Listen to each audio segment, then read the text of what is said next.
Hi everyone, I'm Priyanka and you're welcome to the Terrace Kitchen.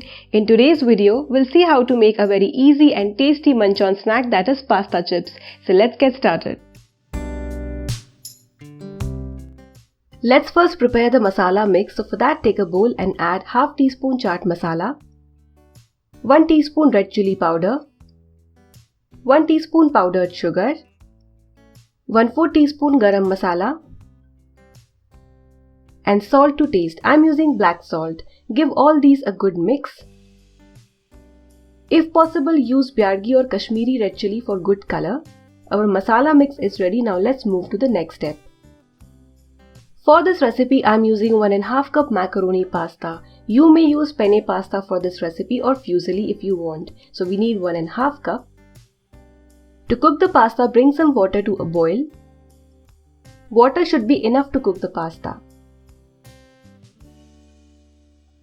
Add the pasta to the boiling water and add approximately half teaspoon salt. Make sure you keep stirring the pasta so that it doesn't stick with each other. It would take approximately 8 to 10 minutes. After that, you can take one out, eat and see if it's cooked or not. If it's cooked, take it out and transfer to a bowl.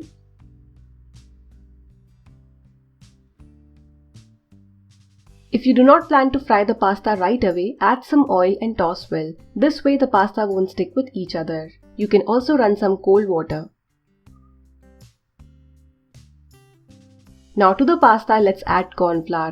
3 to 4 teaspoon corn flour is what you need. If you do not have corn flour, you can use rice flour. Toss well. Add a little salt. This way we would get better seasoning on pasta. So add a little salt, corn flour and toss well. Our pasta is ready to be fried. To fry the pasta, I am using this elegant and sturdy kadhai from Borosil Stainless Steel Triply Range. The 3 layers of this triply kadhai make it induction friendly and help in uniform heat distribution even on the gas stove. I can't stay away from using Borosil Stainless Steel Triply Range because it is a healthier option for cooking compared to non-stick and aluminium cookware. Now add enough oil to deep fry the pasta. Before adding pasta, make sure the oil is really hot and then turn the flame to medium. Drop in the pasta and fry between medium to high flame. Take out the pasta once it turns slightly golden in color like this. Link to these Borosil utensils is given in video's description box. Use my code Priyanka10 to avail additional discount on your order exclusively on www.myborosil.com. Now similarly fry the remaining pasta.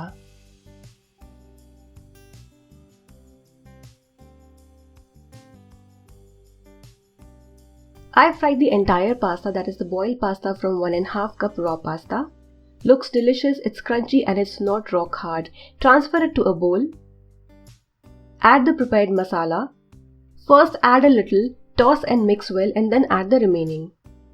Do this step right after frying the macaroni pasta. This way the masala would stick better on the macaroni pasta.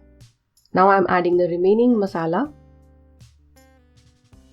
Because I have used Byargi Red Chilli Powder, I could add it in more quantity because it's not very spicy. Similarly, you can use either Kashmiri or Degi Red Chilli Powder for good color. Now let's add a few more things to it. To the hot oil, add 15 to 16 cloves of garlic with the skin on. To avoid splattering of the oil while frying garlic, make sure you make a slit on each garlic clove or use a lid on top of the kadhai. Fry the garlic till they turn slightly golden in color. They taste fantastic. Similarly, fry a few curry leaves. Be careful while frying the curry leaves. You know that fresh curry leaves tend to splatter oil a lot. Transfer the fried garlic and curry leaves to a bowl and then add some red chilli powder, 2 to 3 pinches or to your taste. And some salt. I am using black salt here.